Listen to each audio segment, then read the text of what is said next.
Indian economic updates. India's space sector, valued at approximately $8.4 billion in 2022, is projected to expand to $44 billion by 2033, reflecting more than a five-fold surge driven by the commercialization of satellite-enabled services and booming exports.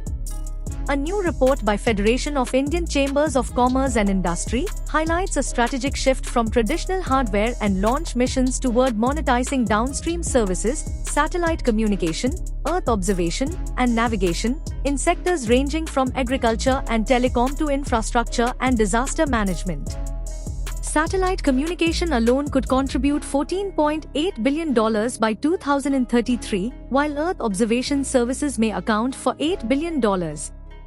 India is eyeing an expansion of its share in the global space economy, currently at about 2%, to 8% by 2033, tapping into a global market forecast to reach $1.8 trillion by 2035. This growth is underpinned by a dynamic ecosystem led by ISRO, a burgeoning private sector, and nearly 200 startups, fostering innovation across satellite manufacturing, launch vehicles, and downstream applications. Institutional enablers like Indian National Space Promotion and Authorization Centre and New Space India Limited are creating structured markets and streamlining procurement, heightening predictability and efficiency.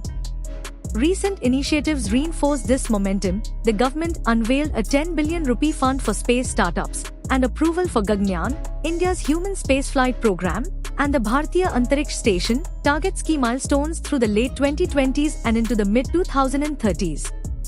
However, funding challenges remain. Private sector investments dropped 55% to $59 million in 2024, although expectations of a rebound in 2025 persist amid renewed investor interest. As India positions itself for a five-fold expansion in its space economy, the combined thrust of structural reforms, startup vitality, and strategic investments underscores the country's ambition to become a global space technology powerhouse. The centre is finalizing a major incentive program worth 16,000 crore rupees to encourage domestic production of critical construction equipment, including tunnel boring machines, cranes and earth movers, in an effort to reduce import reliance and strengthen India's infrastructure development drive. According to officials, interministerial consultations are underway, and the scheme is expected to be launched in the next fiscal year. The initiative is designed to ease supply bottlenecks, promote indigenization, and ensure timely availability of equipment for large-scale infrastructure projects. Industry experts note that India currently imports nearly half of its construction and mining equipment components, mainly from China, Japan, South Korea, and Germany. This dependence on overseas suppliers often creates supply-side challenges, especially during global disruptions. The construction equipment industry grew 3% in FY25, supported by exports, but reported a 1% decline in domestic sales in the first quarter. Industry leaders argue that incentivizing local manufacturing is essential to build a stronger ecosystem, particularly as India embarks on ambitious projects such as metro expansions, bullet train corridors, mega port developments, and high-speed road networks. Analysts estimate that the localization level of the sector, currently below 50%, could rise to 70 to 80% over the next 5 to 7 years. This transition could create a $25 billion domestic market, generate savings of about $3 billion annually in foreign exchange, and support long-term resilience against price and supply fluctuations. Much of the advanced equipment, including hydraulics, specialized rigs, undercarriages and electronic control units, continues to be sourced from abroad. To address delays and cost pressures, engineering and procurement companies are optimizing existing fleets, entering into closer partnerships with vendors, and incorporating risk-sharing clauses into contracts. Sector stakeholders have also called for a production-linked incentive (PLI) scheme tailored for heavy equipment manufacturing, similar to those introduced in electronics and automobiles.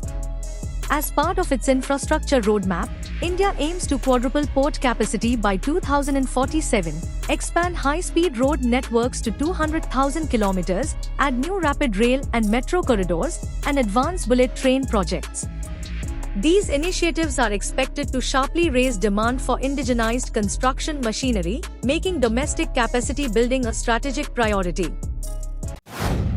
Tesla's board has proposed a record-breaking, performance-linked pay package for CEO Elon Musk, potentially worth up to $1 trillion over the next decade, igniting speculation that he could become the world's first trillionaire.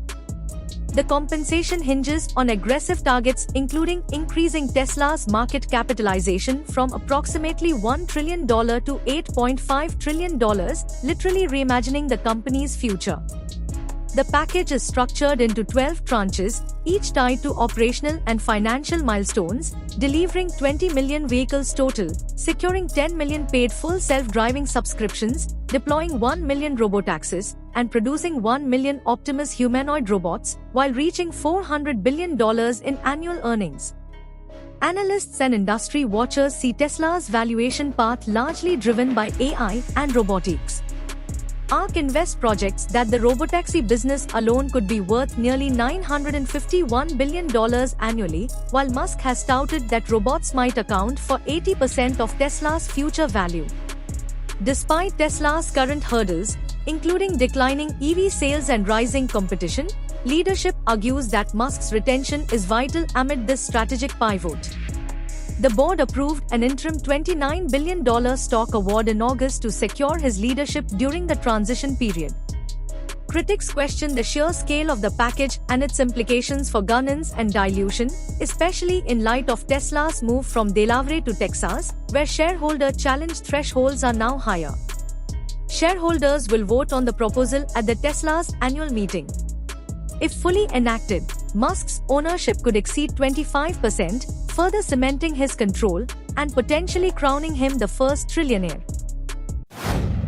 Before India revoked a key transshipment facility for Bangladesh, Dhaka had already taken steps that negatively affected land-border trade. In March, Bangladesh's interim government, led by Chief Advisor Mohammad Yunus, closed 3 land ports with India and suspended another, citing inadequate infrastructure. It also halted yarn imports from India via land ports, despite strong opposition from major business chambers. This move, seen as benefiting Pakistani imports, risks hurting Bangladesh's garment sector, which relies heavily on Indian yarn. Experts warn it could severely impact small and medium enterprises. India's transshipment facility allowed Bangladesh to export goods to third countries via Indian land customs stations. This facility has now been revoked, although trade with Bhutan and Nepal remains unaffected.